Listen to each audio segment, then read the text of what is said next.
Hello aspirants and welcome back to GK Insights, and today we are going to discuss about one of the most famous personality of Indian history, that is your Savitri Bai Phule.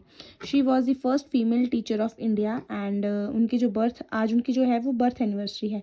तो उनका जो birth हुआ था that is on 3 Jain 1831 and इस दिन को बालिका दिन के नाम से जो है वो जाना जाता है।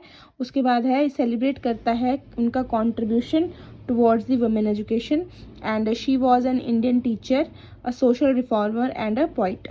Then जो है वो first female teacher of India है, इनको जो है वो कंसिडर किया जाता है और इन्होंने अपने हस्बैंड के साथ मिलकर जो है वो वुमेन एजुकेशन और वुमेन राइट्स के बारे में जो है बहुत ज़्यादा एक क्रूशियल रोल जो है वो प्ले किया है उसको इम्प्रूव करने के लिए। ठीक है, ज्योतिबा फूले के बारे में हम पढ़ चुके हैं सोशल रिफॉर्मर वाले वीडियोज़ में, अगर आपने नहीं देखी है तो go check it out. Then they both were the pioneers of women education in India. इन्होंने जो है वुमेन एजुकेशन पे बहुत ज़्यादा नोटेबल जो है वो काम यहाँ पे किया है। ठीक है, तो नोटेबल वर्क, ठीक है, नोटेबल जो है वो काम यहाँ पे किया है। देन फर्स्ट स्कूल जो इन्होंने ओपन किया वो किया 1848 में।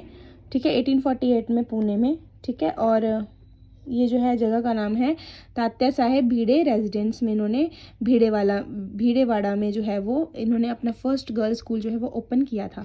देन फाउंडर ऑफ सत्य शोधक समाज हम पढ़ चुके हैं, तो उनका ये जो है वो फाउंडर माने गए हैं दोनों जन। उसके बाद नोटेबल वर्क है इनका भवन काशी सुबोध रत्नाकर। ठीक है, ये इनका जो है वो एक नोटेबल वर्क है। ये पोइट्स भी थी, इन्होंने अपना एक टीचर भी थी और एक सोशल रिफॉर्मर भी थी। क्या हुआ था कि अर्ली लाइफ में इनकी जो है वो एज जो थी बहुत छोटी थी, तो इनकी शादी कर दी गई, लेकिन जो इनके हस्बैंड थे उन्होंने इनको पढ़ाया और उसके बाद इन्होंने खुद को इनरोल किया 2 टीचर ट्रेनिंग प्रोग्राम्स में, जो कि पहला था सैंथिया फरार जो कि अहमदनगर में एक अमेरिकन मिशनरी का इंस्टीट्यूट था और दूसरा था नॉर्मल स्कूल इन पुणे। तो इन दोनों में इन्होंने अपने टीचर ट्रेनिंग प्रोग्राम जो है वो मतलब कि अटेंड किए और बाद में इन्होंने स्कूल ओपन किया गर्ल्स के एजुकेशन के लिए, और ये first female teacher of India बनती हैं जिन्होंने बैकवर्ड क्लासेस के लिए बहुत ज़्यादा काम किया और विडोज़ के लिए भी बहुत ज़्यादा काम किया है। साथ में ही इन्होंने जो है वो विडोज़ के रहने के लिए मतलब संस्थाएं भी इन्होंने ओपन की हैं। देन अब आज उनका बर्थ एनिवर्सरी है, तो हम उनकी लेगेसी को एक बार देख लेते हैं। उन्होंने गर्ल्स एजुकेशन पे काम किया है, उसके ये बहुत ही ज़्यादा उस वजह से बहुत ही ज़्यादा रिस्पेक्टेड पर्सनैलिटी मानी गई है इंडियन हिस्ट्री में। Then along with the BR Ambedkar and Anna Bhau Sathe she has become an icon for the backward classes. क्योंकि इन्होंने उनके उत्थान के लिए काम किया है, तो इनको लोग बहुत ही ज़्यादा रिस्पेक्टेबल तरीके से और बहुत ही ज़्यादा मतलब कि अच्छे तरीके से इनको लोग याद करते हैं। Then Pune city corporation created a memorial for her in 1983 में। देन ऑन 10 मार्च 1998 में जो है वो एक स्टैम्प रिलीज़ करती है इंडियन पोस्ट।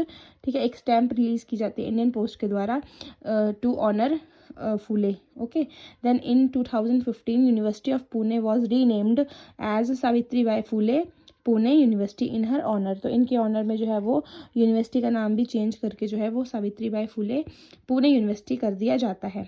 देन इन 2017 जो गूगल है हमारा, उसने क्या किया है, उसने क्या किया था 186 एनिवर्सरी की मार्क करने के लिए जो है वो गूगल ने एक डूडल डिज़ाइन किया था।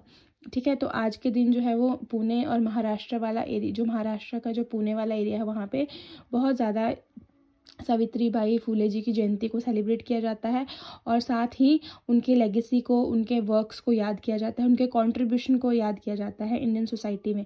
सोचिए, she was the feminist at that time, जब इतनी पेट्रार्की थी कि लोग घर से बाहर तक नहीं, मतलब लेडीज़ जो थी वो घर से बाहर तक नहीं निकलती थी, लेकिन इन्होंने एक सोशल रिफॉर्म लाने की कोशिश की और उसमें वो कामयाब भी हुई। गर्ल्स के एजुकेशन के लिए शायद हम तभी आज जो है वो पढ़ने और लिखने के काबिल हुए हैं इन जैसी पर्सनालिटीज़ की वजह से ही, जिन्होंने एक सोसाइटी में रिफॉर्म लाने की कोशिश की है अपने मतलब कि अपने तरीके से। ठीक है, और इनके बहुत ज़्यादा कंट्रीब्यूशन जाता है इनके हस्बैंड को भी, कि उन्होंने अपनी जो पार्टनर थी उनको एक सपोर्टिव इन्वायरमेंट दिया, ताकि मतलब कि दोनों ने मिलकर जो है वो सोसाइटी में एक बहुत ही ज़्यादा वाइटल जो है वो रिफॉर्म लेकर आए और गर्ल्स एजुकेशन के बारे में सबको इन्होंने अवेयर किया और साथ में गर्ल्स को भी अपने राइट्स और अपने मतलब कि अपने राइट्स के बारे में बताया और साथ में उनको अच्छे से जो है वो मतलब कि शिक्षित किया. So that's all for today, and do like, share and subscribe and follow for more.